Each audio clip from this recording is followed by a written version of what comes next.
Welcome, everybody, to another episode of GTM Innovators by 360 Insights. Today, we're going to dive into something that is, I think, really, really important and perhaps overlooked in all of the talk about AI that we're having right now and how it's affecting marketing today. How do we build and retain critical thinking in this modern world? It's something that with all the AI hype, we're all excited about, and we're not always thinking about, well, we still need to be on our game and know what great looks like and think about progressiveness in ourselves and leveling up.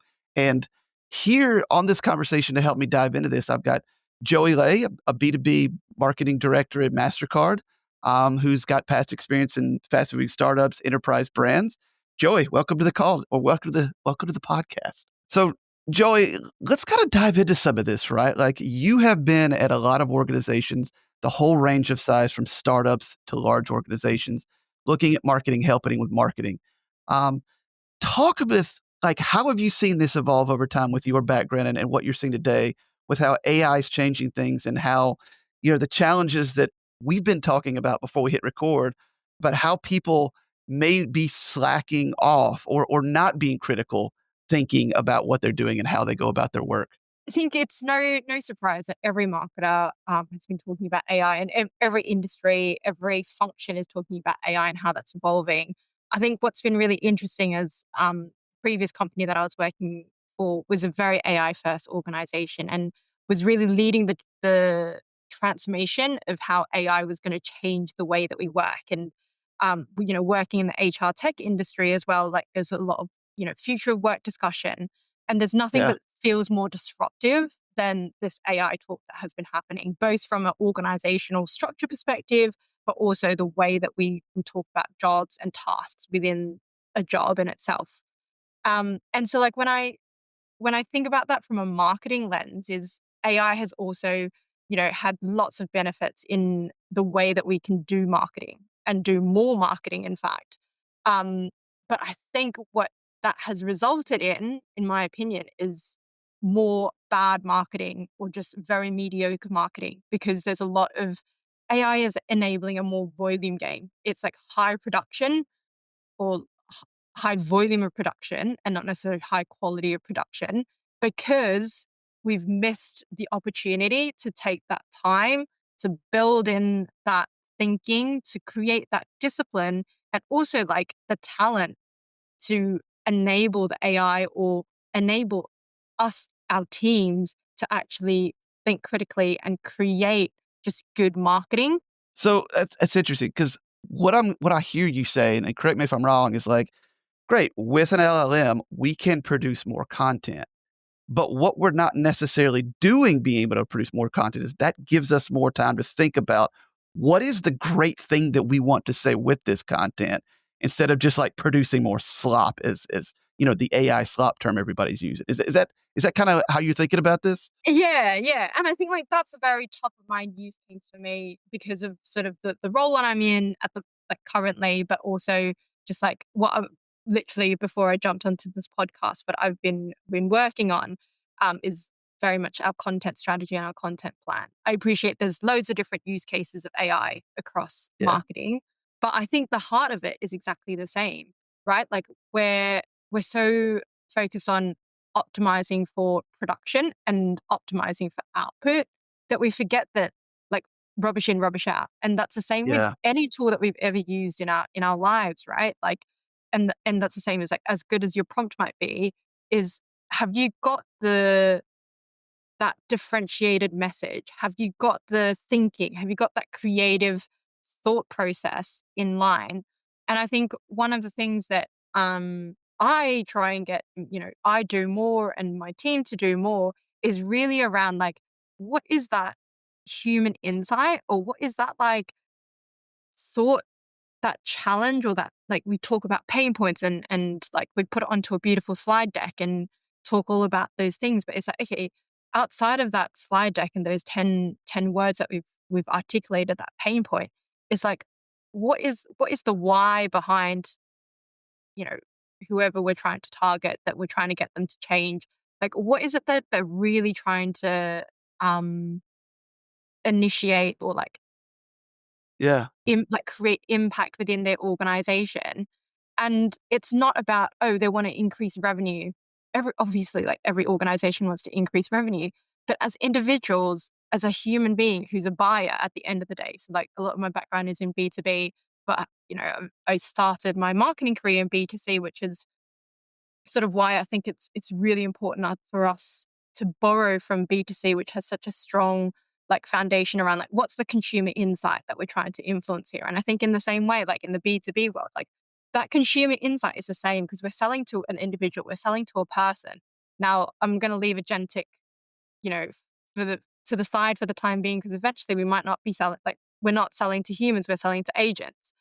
But Yeah. in the essence of that is like that person, what is it they're trying to achieve? And quite often it's like there's something, it's something really simple. It is often like whether it's them trying to look good in front of their boss, they're trying to get that promotion, or like, I mean, those are quite poor examples, but like coming back to like what is that human insight that we're trying to connect to and create, because that's gonna make an impact when we then write the brief to our agency or we sit down and like think about the creative outlet of this. How about an example, right? Like, let's kind of give you kind of lead into some bad examples, but I would love, is there a good example or even a great example of something that y'all are maybe working on at Mastercard now of kind of like, what does this greatness look like that, how can it work together with kind of the AI, but also it needs this human elements and how that human elements were actually able to take it over the edge, whether it's thinking about the pain or thinking about the whatever. Yeah, I usually think one of the best examples that I've seen in market at the moment is the example of Claude. And the irony is, like, Claude in itself is an AI first company. And Hmm. their marketing campaign is, so before their most recent agency was what you would expect from every AI company. It was all about how does AI optimize business goals and business objectives, blah, blah, blah, blah, blah, like your bog standard approach. They recently brought out a campaign. Was it called Thinking? Um, and it went gangbusters. They created a cap that just had the word, was it thinking? Hold on, give me 2 seconds. I did get that right. Have you seen that Claude campaign? Yeah, I've seen some of the billboards even of it. They've got some, and it's interesting too that like to kind of counteract, like you've probably seen some of the OpenAI ones too, and people are like, What?" Like it almost is.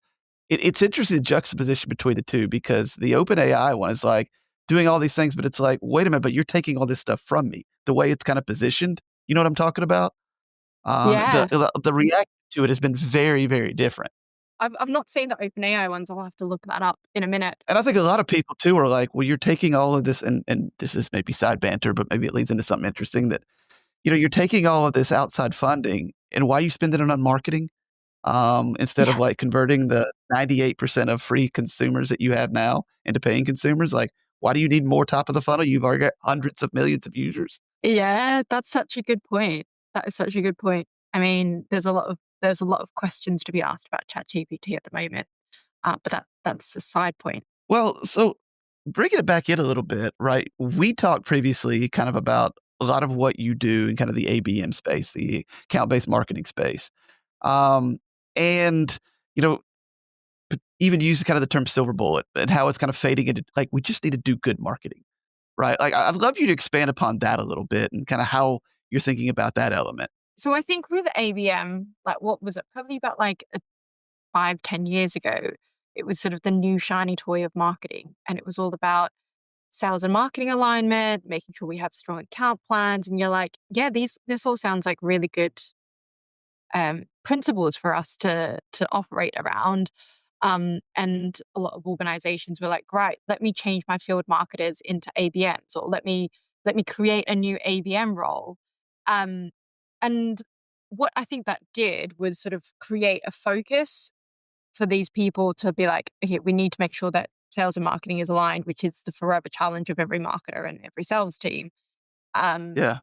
but what I think, if we go back to what it fundamentally distills into, is having a clearer understanding of what your target prospect and what your target market is looking for, and ensuring that you're gathering all the information and all the intel that it has to offer. And I think that is really cool. Like today we have incredible tools at our disposal as marketers, more than we've ever had. And every salesperson has even more tools to their access. And the intent, sort of insight and knowledge that we're going to gather and garner is great, both from AI and, all the other tech players that have been in market for quite a while. But what it is still fundamental to, and I think the challenge that we have sometimes is we can over index on, this person's at an awareness stage, therefore we just give them like more awareness and some consideration content until they've like moved into the consideration stage according to some arbitrary, it's not arbitrary, but somewhat arbitrary scoring mechanism that we've identified and said. Maybe we pivot a little bit here. Do you think a little bit, or do you ever think that we've got to a point with all the data that we have now that it's information overload, analysis paralysis? And because, 20 years ago, 30 years ago, we didn't have all this data about who our TAM was, who our target persona was. We didn't know all the details about them. So we were just out there telling good stories and putting out good content. And now we've over indexed towards the data. And part of it is we just need to get out there and tell good stories and make sure the value proposition is out there of what we do. And here's the pain we solve. Are you interested in that? Does that fix for you or not? Right? Do you think some of that is kind of in the equation here? I mean, it absolutely does. There's definitely a information overload in terms of how much can I trust the information that I've given that's been served to me? Again, data is great and important, but data is only going to tell you the story that you want to tell, right? Like Yeah. your hypothesis is informing the sorts of information and the sorts of data points that you're trying to get out of it. And so there's when you over index on just looking at data and looking at, oh, we use whatever intent platform you use, whether it's Sixth Sense or Bombora or whomever else that you're using. If you over index on just, awareness, consideration, decision, I think you do lose that ability to tell like that more cohesive story. I think what the challenge is the classic, stat that every marketer would have heard is, that you're wasting 50% of your budget. You just don't Mm, know where. And so as a result of that, there's such a hyper focus on ROI. Okay, where is it that I'm wasting my 50%? How do I optimize? How do I maximize the ROI of my budget? Which is super important and obviously critical for us as we need to report back to the business the impact. But I think when we do that, you sometimes do lose, like, at least in my past roles, you become so channel focused and so channel siloed that you're like, oh, my LinkedIn, I need to optimize that because it currently my click-through rate is lower or my cost per lead is quite high. Therefore, I need to yeah. like drop spend or like even tighten my audience or expand whatever strategy you want to use when you come to optimization. But then it's really hard to connect that with, oh, my LinkedIn cost is higher because I stopped doing all my display advertising. And therefore, brand awareness is really low. And therefore, obviously, all my lead gen components are a lot higher. That correlation is often is a lagging indicator. And also, it's really hard to like go back to the business and say, hey, like I'm spending X amount on display. It's giving me, millions of impressions. The click-through rate is relatively lower. The challenge that we're all facing as marketers is website traffic is down. So then you're almost like, even with display, you can't, in the past we'd be able to directly correlate that to, we've seen a spike in website traffic. Today, that's not going to be the case. So how do you continue to like convince the business that that display or that sort of brand awareness activity is important in order for you to do lead gen? Or in the Yeah. same way, like our content syndication costs our like lead conversion in content syndication is quite poor, but actually that correlates to our lack of investment over here in our email nurture program. So I think it's really the challenge of like making the connections between the different channels and telling that bigger story of the data points across the channels and the impact that that's having to the business.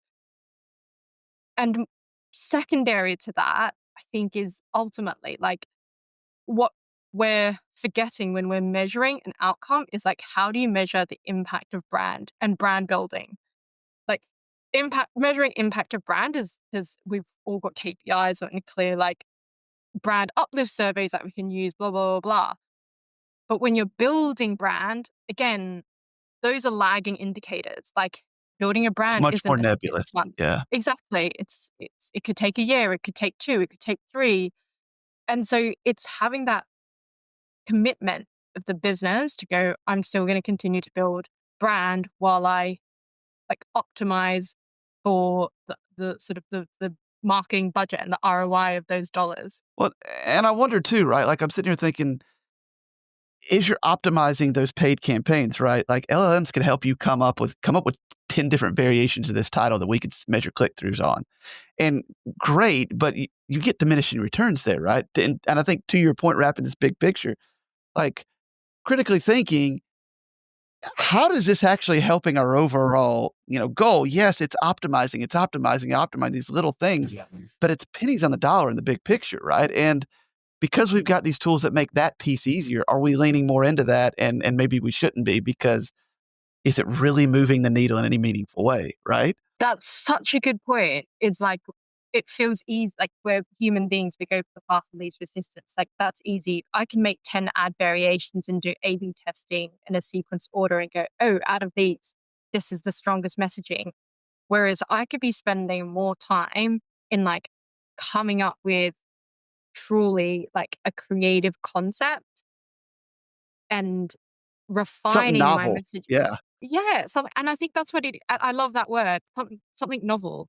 I think we've lost that a lot in the mass production of marketing, and also like in a world of AI where we go, oh, let me just put a prompt into ChatGPT. Again, like ChatGPT or any AI is recreating ideas. They're not really generating new ideas, are they? Like they're No, absorbing and taking all that information that already exists in the world. Like it's a where do new derivative of ideas something that already existed. Yeah. exactly. And so, like, where do these new ideas come from? It comes from me sitting here and having a conversation with you, Kyle. It comes from me going for a walk and being inspired by, I don't know, the river that like flutters into the water and goes, I don't know, glistens or whatever that might be. Like going to a museum or having a conversation with my sales team because they've just come out of a strategic conversation with my prospects, and there's a nugget that goes, oh, this is actually the problem that they're solving for. This is the actual use case that they're going for. And like when we But but then but go, Joey, it's so easy just to go to Claude or ChatGPT and say, "Hey, here's my campaign. Come up with 10 give me 10 new alternatives of this brand, line that I can use and test and workflows for each of them. Boom, done, plug it in." It's so easy to do that. Why would I not wanna do more of that? mate, I hear you. I've definitely, I mean, I'm tempted sometimes. Absolutely. I'm sitting here going, this could take me 10 minutes with Copilot, and I'll put it on a slide and it would look pretty good. It look pretty impressive. I totally agree with you. It's so tempting, and especially like I've recently moved jobs, and it's really tempting for me to be like, oh, I don't need to read anything. I don't need to read anything about the industry. I don't need to read all our white papers. I'll just read a little bit. And then the rest I'll just feed it into AI, so that they can start storing it and they start creating a bank. And that temptation is definitely there.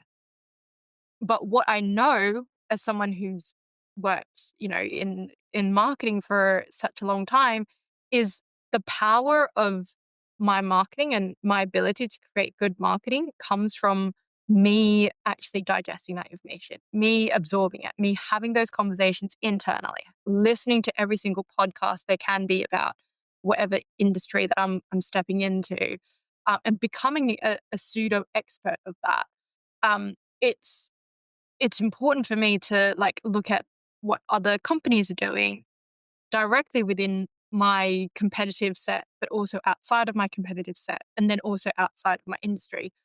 And so that is one thing that like, if I really want to be challenging marketers and challenging really all of us to do more of is like, don't take that path of least resistance, especially when Yeah. it comes to absorbing and like what feels like in the moment an unnecessary like learning process is actually so important for you to like be able to even spark those connections in the first place. Well, you got me thinking of like, a famous quote.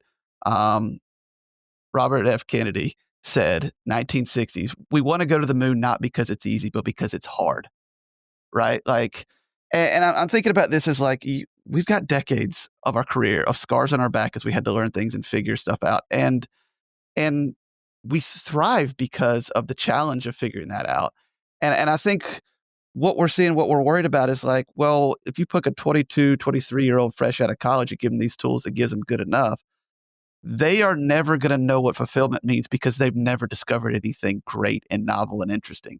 Right? Like that's kind of the concerted fear I have with a lot of this stuff is they're never challenged anymore because they never have to go through years of just like failure and stumbling and asking the questions and going back to the drawing board and figuring out because everything is given to them as good enough.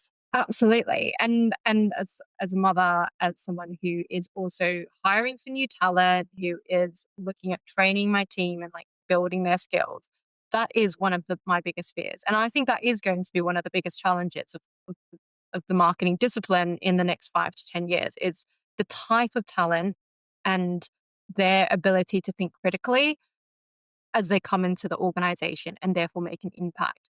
And let me give you an example of this is I recently been hiring for a new senior analyst role.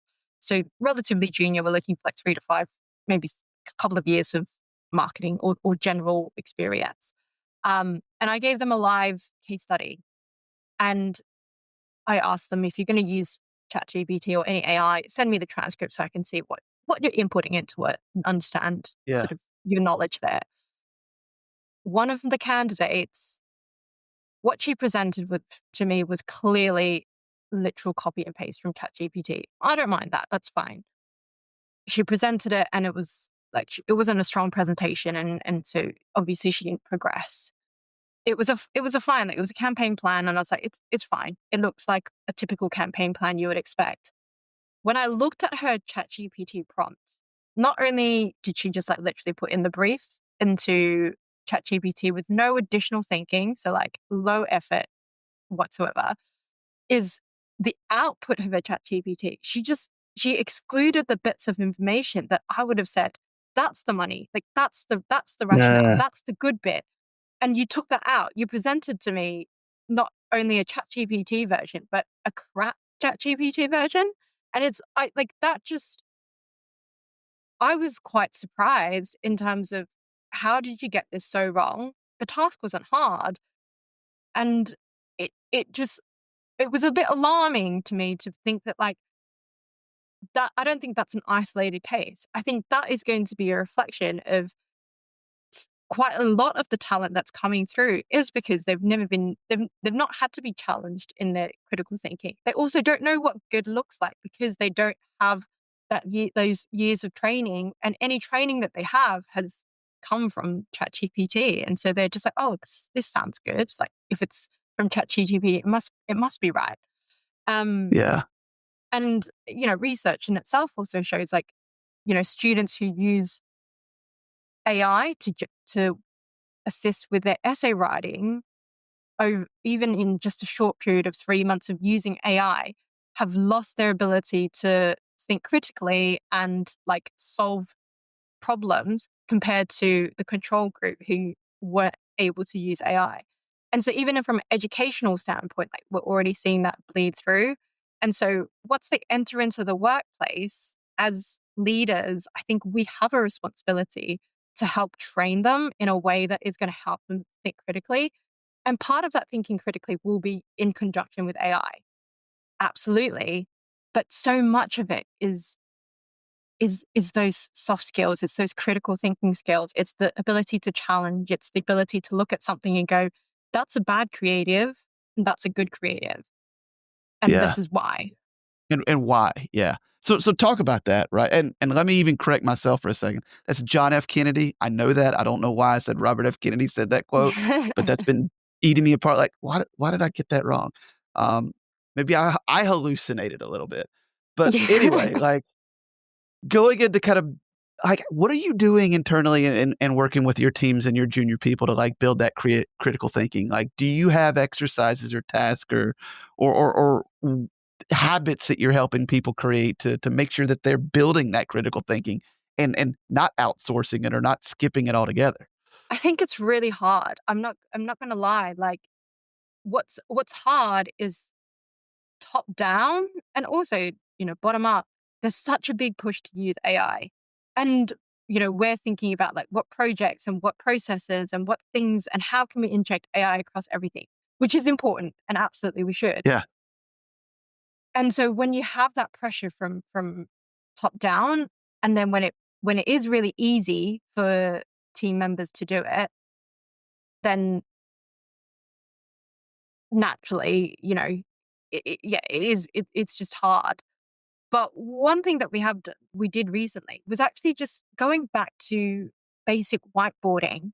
And mm, I remember we used to run whiteboarding events and programs with our partners because it was like, shut down your laptops. Let's not do anything, but let's connect with each other and spark ideas. And we had to do this virtually because we're a global team. But that was like, it was 4 hours where we had a couple of problem statements. We bucketed them to three groups. We split up into brainstorming sessions and problem solved in old school fashion way of, okay, what are your ideas? And obviously we use Copilot to do our minutes and tasks and actions and take a record, which was great because then it meant everyone could focus on actually doing the whiteboard session.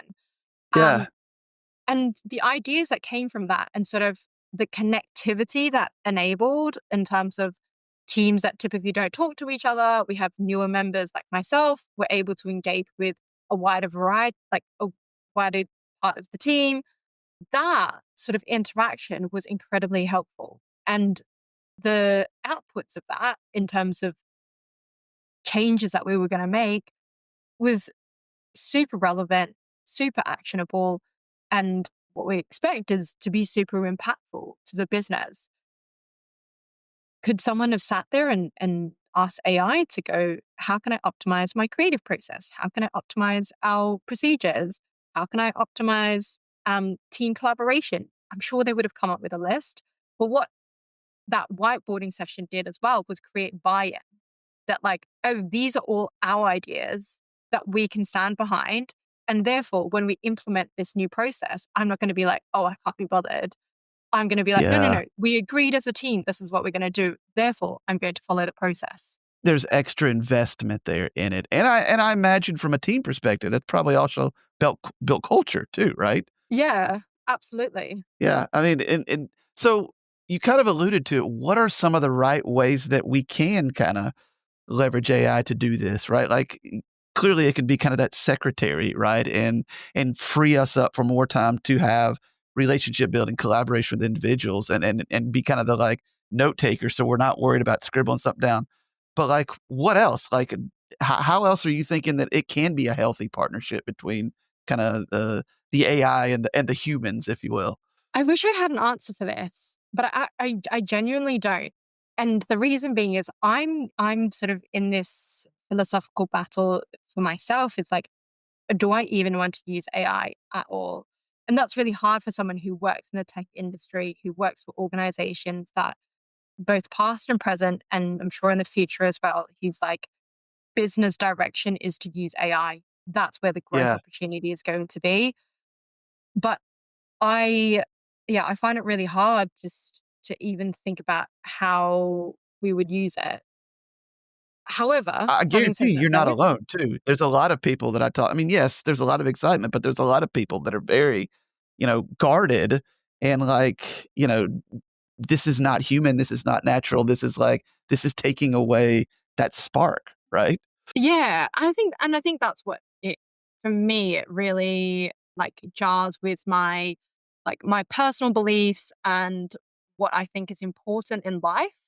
And as a marketer, what I think is important is building brands, building connections, and this argument that you can build connections with agents is BS, and I'm going to call it BS. Um, but you know, having said all of those things, obviously I do use elements of AI in our work, and I think one of the coolest things that um I'm really excited to look into utilizing it is AI in market research. Mm, So one of our agency partners, our media agency and creative agency partners, has created their sort of AI model that is essentially meant to be mimicking a panel of whichever persona that you would be looking for. And in the past, we would have obviously gone out and spent, 100, 200K on market research and gone out and done quant and qual and tested all our advertising and messaging and all of that fun stuff. And that would have taken us at least 2 or 3 months to go from brief yeah. to actual output. Whereas AI is able to do that immediately. We're able to get that sort of live feedback and information. Um, Run a what I am simulation essentially a whole lot cheaper and a whole lot exactly. faster. Yeah, and I think it's the faster part. It might not necessarily be cheaper, to be honest, because let's be true. Our agencies and our businesses are trying to make money. If they're going to lose money doing market research, they're going to gain it somewhere else. But Okay, it's definitely fair. faster. And sometimes I think like it does enable us to move quickly, and I think that is what Yeah. has been powerful about AI. It has enabled us to move quickly. When we're like, okay, we need this ad to go out the door now, or we need this deliverable out now. How can we get more content that is SEO optimized? So sorry, search optimized as well as AEO. Like sometimes that is a volume game, so that has been really Yeah. beneficial. Um, so yeah, like that's what I would say is quite an interesting area that I'm keen to see how we would continue to utilize that in the marketing discipline. I think the other thing that has been interesting is while the intent aspect, you know, as part has been part of ABM, I do think that some of the tools, some of these enterprise tools that have AI embedded in them is better. And therefore, we are able to know a lot more about our prospect or prospective customer. And that is going to help us create better marketing in the future. Um, but yeah, They're I able don't to know go if out and grab third-party data, kinda aggregate it, bring in kinda that intelligence quicker. yeah. Talk to me like, how do you see this stuff playing out in the next, let's say, gosh, it's hard to even see any links in the future. 18 months, do you even dare go 2, 3, 4, 5 years out? Like, how do you see that coming and what sort of advice or tips do you have for like young marketers coming up and how to thrive in this new world? I'll answer the second half of that question because I honestly have no idea how this is going to play out. And what I want it to play out is probably not going to be the reality, which is let's abandon AI and do something better with our time and resources. But that's not going to happen. No, Um, but unfortunately not. I, yeah, but I think in terms of what thinking about that next generation of marketers and what is really going to make them stand out is how are you thinking about building brand and building connections. And I use that term building brand quite loosely because I'm not saying that we all become brand marketers. is within every function, whether it's you're in lead or demand gen, or you're in digital, or you're in website, is what is the how do you continuously build back that brand equity that is going to make you stand out? And even for you as a marketer, like, what is your brand that you're going to stand for? And how is that going to translate in the types of organizations that you choose to work with or work for? Um, but the connections piece, which is what brand is really about, like, brand isn't just a logo. It's not just about the colors that you use or whatever. It's really about the connections that you're having with your target market or your consumer. Um, and in the same way as marketers, like, how are you building connections both within the organization? How are you building connections with the data that you're presented with? How are you building connections with the people around you? How are you building connections through the content you're creating? How are you building connections in the channels that you're choosing and the ad copy that you're putting out there? Because I think in a world driven by AI and tech and agents, is coming back to the core of who we are as people, is like, we are humans that want connection and hunger Mhm. for it. And so what that means is, like, if you're making connections with colleagues, you're not only learning from them, they're going to want to work with you. Half your job as a marketer, as any employer, is you want to be the person that people want to work with you. And therefore, they're going to go that extra mile to help you achieve whatever goal you're able to achieve. It doesn't matter whether you're the smartest person or you have the best AI tool or not. It is your ability to connect with others. Yeah. Okay, so what I'm hearing you say then, and please correct me if I'm wrong, is like the relationships are still everything. And maybe this is maybe me taking a leap here a little bit. If these tools can start doing more and more of the busy work, maybe they become even more important. So you should be spending more time investing in those relationships and building those relationships because that's what A will get you further ahead, but also make you feel fulfilled. Is that right? Yeah, I think that's a fair summary. I think it'd be interesting to see whether this whole idea of, like, AI is going to take our jobs will realize. My selfish hope is that it won't, because obviously I want to be employed in the next 5 to 10 years of my life. Um, but at the same time, is I think what organizations will realize is, yeah, you can get agents and robots to do stuff, but similar to brand, like, what is your company culture that you're trying to create? And Yeah. culture is, again, so hard to measure, but culture is so connected to your ability to succeed as a company. And because it is about, how do you problem solve? How do you create new, like, truly new innovation?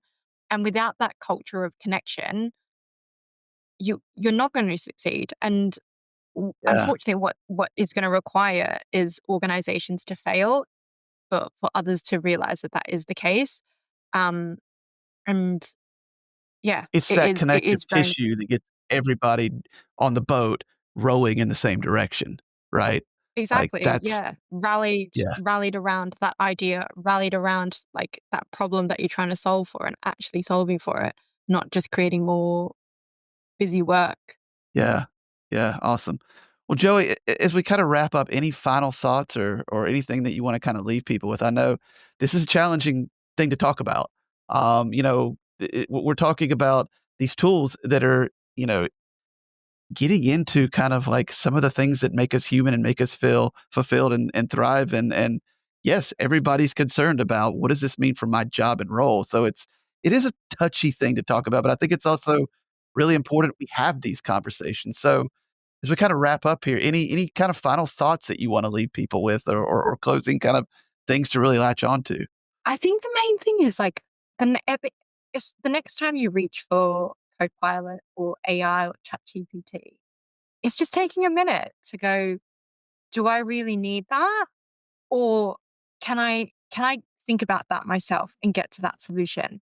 Because quite often it's not going to take you that much longer to do it. And Mm, what you forget is that time that you spent, whether it's drafting that email or, you know, building out your marketing campaign or thinking about that ad copy that you're creating. The more you do it, the better you're going to become. And the more you rely on AI, the worse you're going to become. So yeah. every time you reach out and want to use it, just give yourself a second to think, do I need it right now in this instance? Can I do it myself? And sometimes you will go, yeah, I do really need it because it's urgent and I need to spit that out. Or no, actually, I'm going to sit here and allow myself 2 hours of deep thinking work and work through what that campaign strategy is going to look like. And you will find that over time, the output that you're able to create is going to be so much better. I love that. It's kind of the whole, if you don't work out, you become fat and lazy. Your brain's the same way, Absolutely. right? That's what I'm hearing from you. Your brain is the Absolutely. absolute same way. If you're not challenging it, you're not strengthening that muscle. You're not leveling up. Yeah. Yeah. Yeah, exactly. Awesome. Well, Joey, thank you so much for joining me for this conversation. I know, like I said, this is a tough thing, but it's something we all need to be talking about and thinking instead of just blindly indulging on these tools, because they ultimately will make you dumber if you are too Yeah. dependent on them. So how you think about them, how you take advantage of them are super important. And if you enjoyed this conversation and want to hear more of this, please like, subscribe, leave comments, leave feedback, and until next time, uh, have a wonderful day, and we'll see you next time here on GTM Innovators. Thanks, everybody.